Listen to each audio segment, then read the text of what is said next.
BJP हमें रहने के लिए घर दे रही है, डेवलपमेंट करवा रही है, नई नई योजनाएं ला रही है, बहन बेटियों की सुरक्षा कर रही है।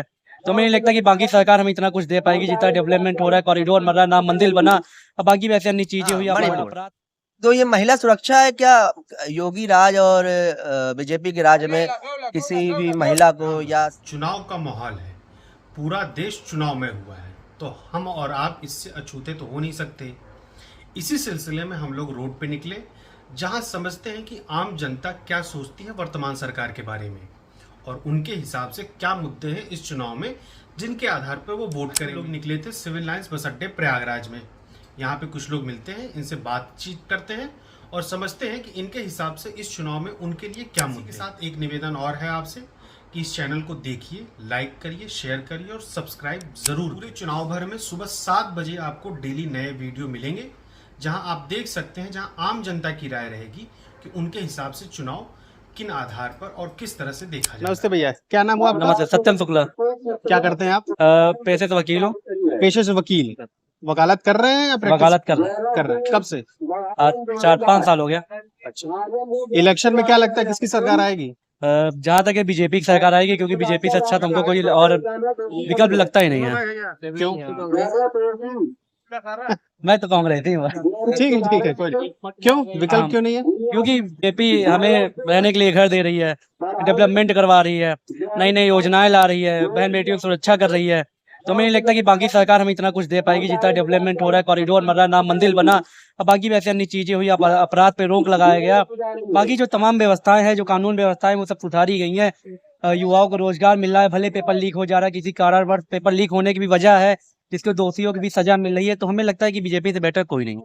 और विपक्ष जो इंडिया पूरा गठबंधन है, हाँ, वो नहीं 24 टीम की, 24 पार्टियों का। अब कहते हैं वो भैया, देखिए कहते हैं ना, अब एक वो झुंड में है तो वो कुछ नहीं कर पाएंगे, शेर अकेला है, मोदी योगी अकेले हैं। तो मोदी के साथ भी एनडीए गठबंधन में 40 पार्टियां हैं, तो अकेले कैसे हुए? मोदी जी को देखिए कोई नहीं हरा पाएगा। वो कहते हैं ना, 40 आ जाए, 400 आ जाए, चाहे कुछ हो, कि मोदी 400 पार जाएंगे, 400 पार चले 400 जाएंगे पार जाएंगे उसके बाद। और केवल इसी कारण से इसी कि कारण मोदी हैं। क्योंकि मोदी है, योगी है, अमित शाह है हमारे। क्यों? इनका काम है भैया, इनका काम बोलता है, इनका नाम बोलता है। अभी कुछ दिन पहले, कल भी कांग्रेस ने घोषणा पत्र जारी किया है इसको, ठीक, जिसमें उन्होंने कहा है कि हर गरीब महिलाओं को 1 लाख रुपए सालाना वो देंगे। जब मोदी जी सबको रोजगार दे रहे हैं, घर दे रहे हैं, तो यहाँ गरीब बचा कौन?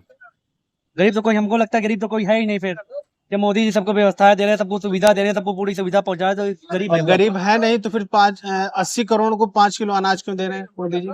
की मूलभूत सुविधाओं के लिए दिया जा रहा है, ताकि बहुत से घर में होते हैं कि कमाने वाला एक होता है, खाने वाला 4 होता है।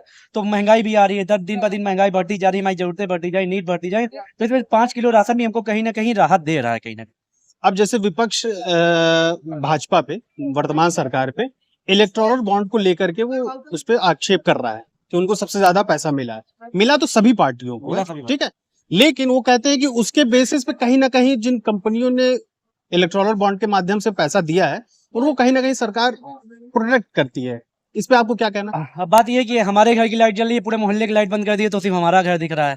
पाए तो चंदा सभी हैं थे, कहीं ना कहीं हमारी सरकार क्या, हमारी विपक्ष जितने हैं वो सब दिखा देना है अपना। अभी उनका जैसे केजरीवाल जी देखिए वो चले गए, तो बस यही है कि ये कहते हैं ना, एक गलत तरीके से एक गलत बदनाम किया जा रहा पार्टी को। केजरीवाल इसलिए चले गए क्योंकि एक फंडा बना लिए हैं कि अगर आप किसी और पार्टी में हैं, बीजेपी का विरोध करेंगे तो आप यहाँ ईडी जाएगी। अब आप मुख्यमंत्री हो करके वो जेल क्यों काट रहे हैं? किसी को पता है क्यों काट रहे हैं? क्योंकि उनकी असलियत यही है, क्योंकि उन्होंने विरोध किया, विरोध करने के बाद वो जेल चले गए।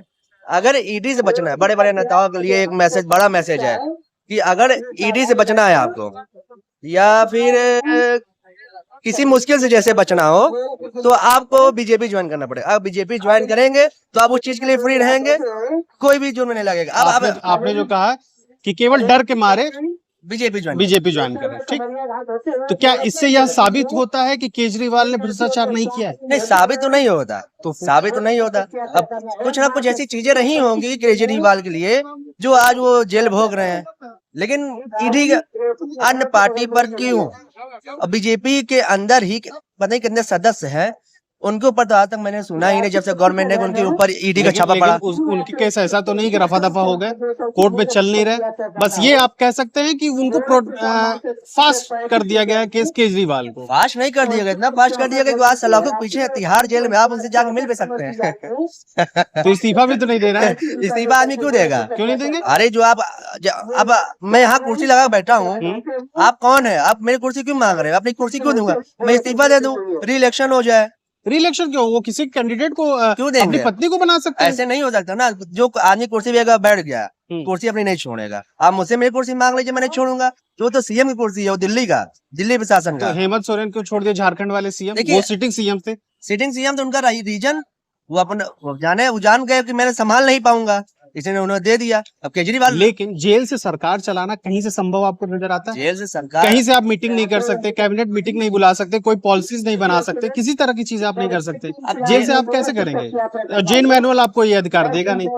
जेल मैनुअल अधिकार नहीं देता, लेकिन अब उनकी मर्जी है, वो सीट नहीं छोड़ेंगे। उनको उम्मीद है कि वो बाहर आएंगे, अपने शासन फिर चलाएंगे, इसीलिए वो अपना कुर्सी नहीं छोड़ना चाह रहे हैं। तो इस बार सरकार किसकी रहेगी? सरकार तो देखिए बेसिकली रहेगी तो बीजेपी की, उसमें कोई दो राय नहीं है। चाहे सपा हो, चाहे बसपा हो, चाहे कांग्रेस है, ये सरकार तो नहीं आने वाली। ये तो आप भी जानते हैं अच्छे से, हम भी जानते हैं, इसलिए नहीं आ जाती क्योंकि जो इतना बड़ा काम हुआ है, भव्य दिव्य राम मंदिर बना है, इसलिए इनकी सरकार 5 साल तो फिक्स हो गई, कोई हिला नहीं सकता। चाहे वो विधानसभा हो, चाहे राज्यसभा हो, सरकार तो बीजेपी की आनी है, इसमें कोई दो राय है ही केवल राम मंदिर के कारण? राम मंदिर नहीं, तमाम चीजें हैं। और जहाँ अभी कुछ देर पहले बात हो रही थी कि हमारे भाई साहब कह रहे थे कि महिला सुरक्षा की बात, अरे महिला सुरक्षा की अगर इतनी ही बात होती तो अभी कौन सा गांव था जहाँ एक आर्मी फैमिली थी, उनको नंगा करके रोड पे टहलाया गया था। अच्छा, नाम नहीं याद आ रहा है।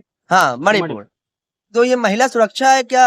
योगी राज और बीजेपी के राज में किसी भी महिला को, या जो शासन में है आर्मी का, वो भी भारत की सेवा करता। इंडियन आर्मी का क्या है? वो तो जाएंगे भारत माँ के लिए, अगर जान देनी पड़े जान दे देंगे, लेकिन उनकी माँ बहन बेटी का क्या? उनकी माँ बहन बेटी क्या इसीलिए है कि रोड पे टहला दिया जाए? वो तो भारत माँ के लिए जान दे रहे हैं, और आप क्या कर रहे हैं? ये कुछ चीजें हैं जो सुधारनी चाहिए बीजेपी को, सख्त होना चाहिए महिलाओं के अपराध के लिए। बाकी ठीक है, बीजेपी सरकार भी ठीक है, ऐसा नहीं है कि गलत है। यूपी में योगी की सरकार कैसी? यूपी की तो बात मत करिए, यूपी की तो अभी भी देख रही हैं। अतीक अहमद शाहिस्ता पर आए दिन आपको भी न्यूज पता ही चलती रहती है, अतीक अहमद से। हाँ, ये है कि गुंडागर्दी कम हुई है, पर कह सकते हैं कि कम भी हुई है, नहीं भी कम। आपका नाम क्या है? Shivam Shukla, advocate Allahabad high court. अच्छा, एडवोकेट आप भी हैं? साथ के हैं क्या दोनों? भाई हैं। अच्छा, भाई। चलिए ठीक है, ठीक है, धन्यवाद।